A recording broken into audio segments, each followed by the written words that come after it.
The smell of mesquite smoke and sizzling ribs drifted through the evening air as the Lin family's annual summer BBQ got underway in suburban Phoenix. Laughter echoed off the back patio walls, children darted between lawn chairs, and uncles nursed beers while debating fantasy football drafts. I leaned against the side fence, 32 now, but still treated like the confused art major who never figured life out. My younger sister Clarissa lit up the center of the gathering in her pale blue jumpsuit, animatedly describing her latest success to a circle of doting relatives. Clarissa just finished her dual masters at Wharton and MIT, my mom announced, loud enough for everyone, including me, to hear. She's had back-to-back interviews with Fortune 500 companies. That girl is going places. She smiled like she had coached every step of Clarissa's life. I sipped from my lemonade and waited for the inevitable follow-up. Meanwhile, she added, her tone shifting, some of us still can't decide what we want to do. Isn't that right, Emily? I raised an eyebrow but said nothing. Across the patio, my father chuckled as he flipped a steak on the grill. Still tinkering with your little business thing? He asked. What was it again? Digital workflow something? He laughed, not unkindly, but dismissively as always. I ran my thumb along the condensation of my glass, thinking about the 9 a.m. boardroom meeting tomorrow, the one where we would close on the acquisition of Halden & Co. and announce our newly expanded executive team. The one where I, founder and CEO of Cascade Logic, would sign off on the final approvals. Something like that, I murmured, letting it slide. Just then, Clarissa clapped her hands to get everyone's attention. Guess what? I've got a big interview tomorrow with Cascade Logic. They reached out directly. It's one of the hottest tech consultancies in the country.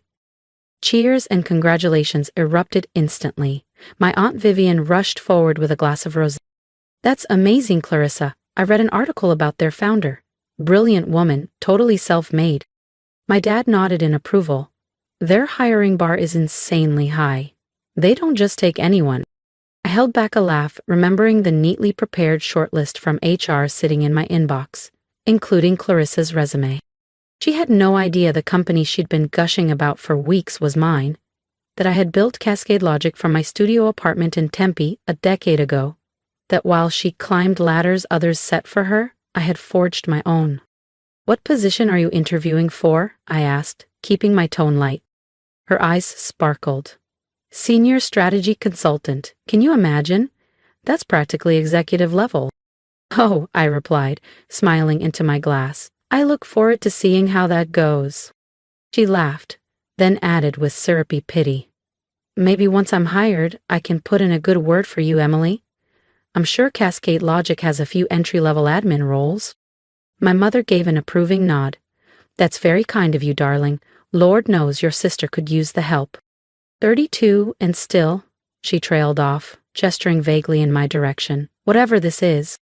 I thought about my penthouse corner office in downtown Phoenix, nestled on the 27th floor of the Cascade Logic headquarters, with floor-to-ceiling windows and a private conference lounge. About the Forbes profile last month that named me one of the most influential women in tech, though it had credited me by my professional alias, E.R. Lin, and featured a silhouette photo that protected my anonymity. I'd spent the last 10 years building Cascade Logic in the shadows. By choice. I knew one day this moment would come. That's thoughtful of you, I said, voice calm, almost amused. Good luck tomorrow. Clarissa smirked, brushing a non-existent speck off her manicured sleeve. Some of us make our own luck, Emily. You should try it sometime. The conversation moved on, to my cousin's new condo, my uncle's pickleball championship, and more of Clarissa's academic glories. I let their words drift past me like static. Tomorrow would change everything. And I wanted to remember every detail of this last evening, this final time they all still saw me as the afterthought. As dusk set in, casting golden shadows across the stone patio, Clarissa stood up, clinking her glass for attention. I've got to head out early, she said. I want to be sharp for tomorrow. Cascade Logic CEO sitting in on final interviews, she added proudly. E.R. Lin or something. Nobody even knows who they really are. Well, they'll adore me, she declared, brushing her hair back confidently. By this time tomorrow, I'll be part of their executive strategy team. Maybe then you'll finally have something to brag about, she said to Mom with a wink. Oh, honey, Mom cooed, dabbing her eyes dramatically. We're already so proud. At least one of our daughters stayed on track. I glanced at my watch. 13 hours and 58 minutes until Clarissa would walk into the conference room and see me at the head of the table. 13 hours until everything they believed about me collapsed. I gathered my things, murmuring something about an early client call. Oh yes, your little remote gig, Mom waved off.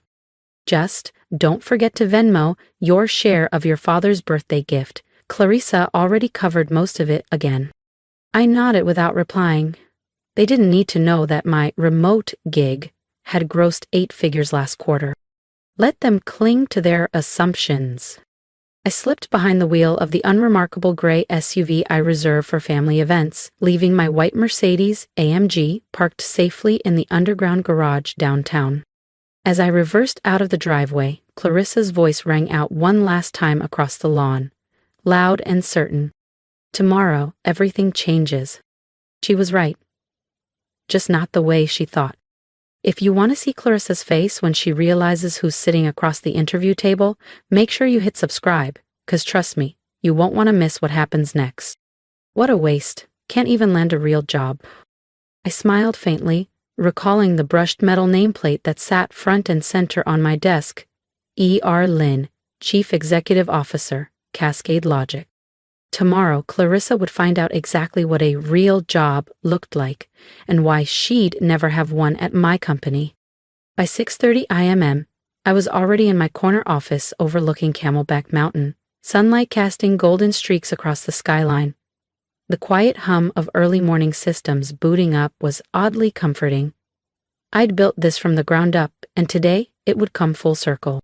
The tailored slate gray Alexander McQueen suit felt less like fashion and more like armor. As I reviewed the agenda, my executive assistant Naya knocked gently and stepped in. Your sister's interview is set for 9 a.m. sharp, she said, handing me a slim folder. She's already in the lobby, arrived 25 minutes early. Punctual. That's new. I arched an eyebrow. She's also posted about it. Future executive at Cascade Logic. Her words. Marketing picked it up. She's even told front desk she plans to modernize the lookup here once she's hired. I stifled a chuckle. Has she now? I opened the folder. On paper, Clarissa looked flawless. Dual degrees, glowing recs, polished experience. But I knew better. The internships, set up through Dad's connections. The praise, courtesy of our uncle's law firm.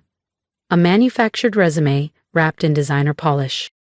The board's wondering why you're personally handling this one, Nia added with a smirk. Quality control, I said simply, rising from my chair. How many interviews before mine?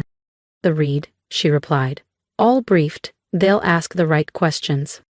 By 9 o'clock a.m., I stood behind the one-way glass on the upper floor, watching Clarissa strut into the conference suite. Chanel suit, Prada heels. Air of superiority. She shook hands with the first interviewer like she owned the place. Over the next 2 hours, I watched her mask slip. Every scripted answer unraveled. Every shallow credential probed. Every assumed accomplishment challenged. By the time she reached the final interview, mine, her eyes were tired, her voice uncertain, her smile noticeably forced. Send her in, I told Nia. She stepped inside my office, trying to hide her awe as she took in the floor-to-ceiling windows, curated art pieces, and the understated dominance of the room. My back was to her, chair turned toward the panoramic view. Please, have a seat, Miss Lynn, I said, voice calm and clipped. She said, folding her hands in her lap. Thank you for meeting with me, Mr. Lynn.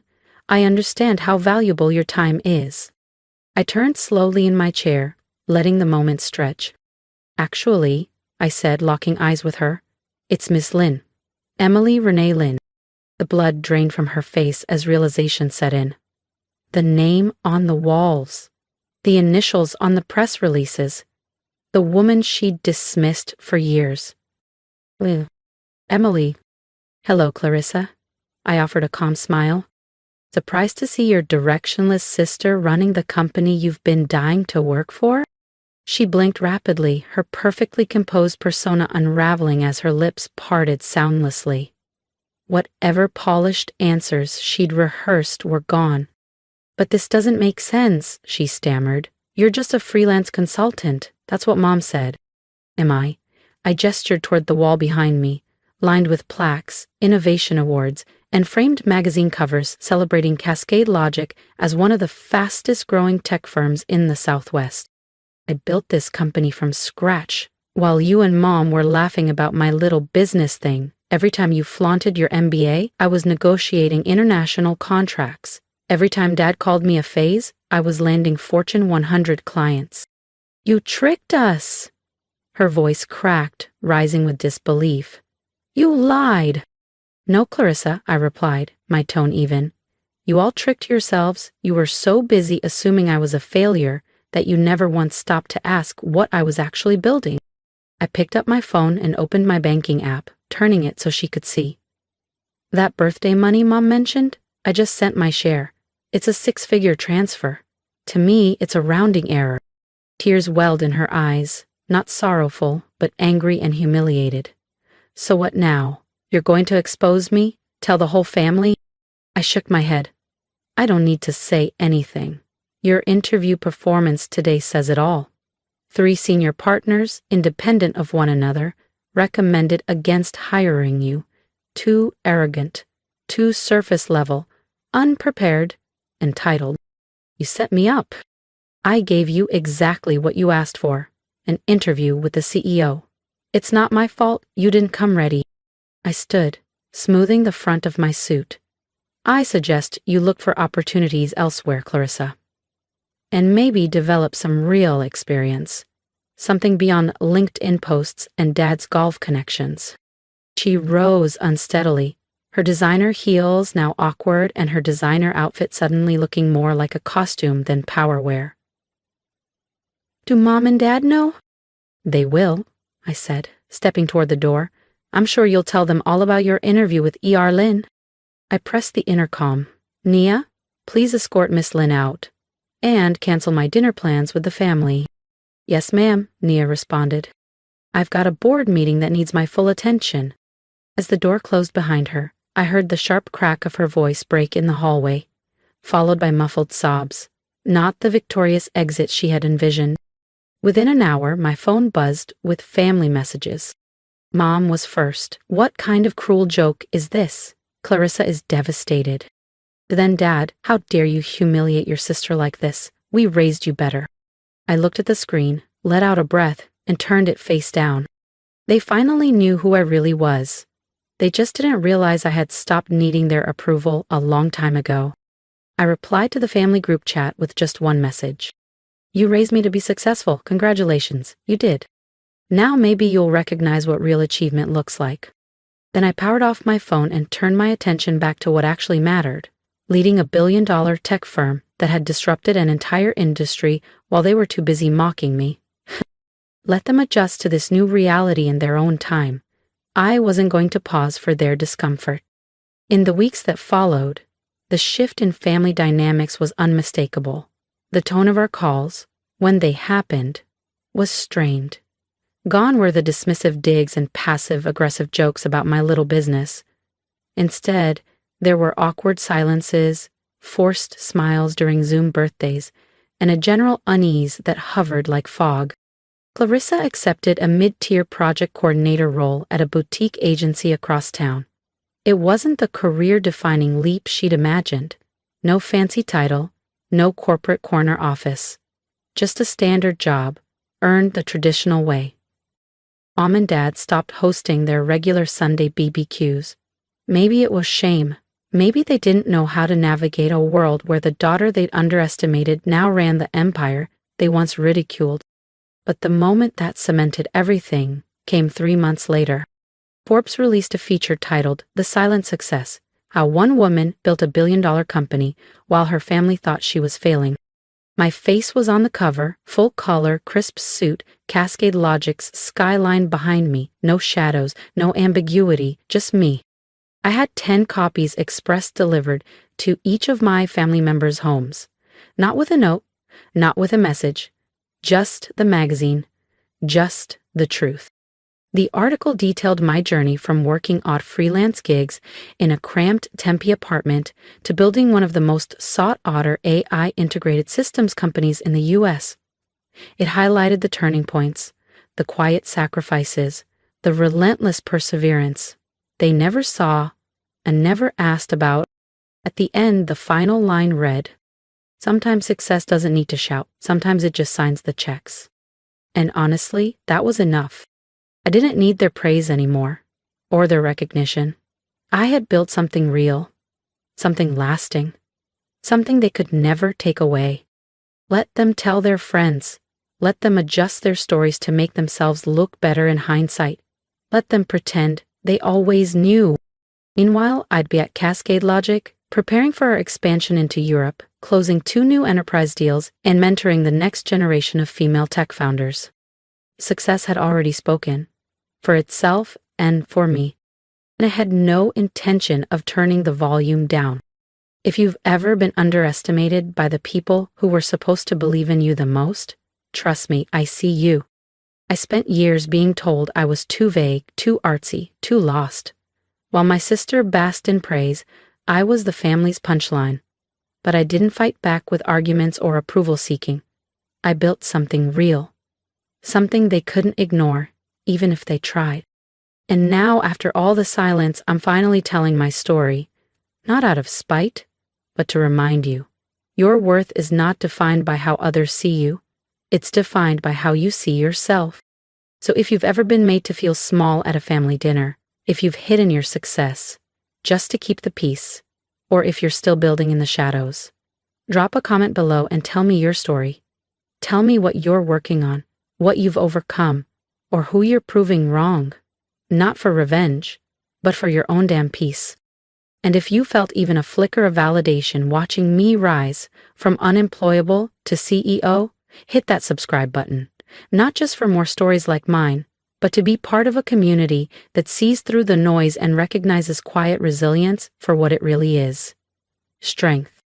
Let them laugh. Let them doubt. We'll keep building. Because sometimes the best way to win is in silence until your name is on the building.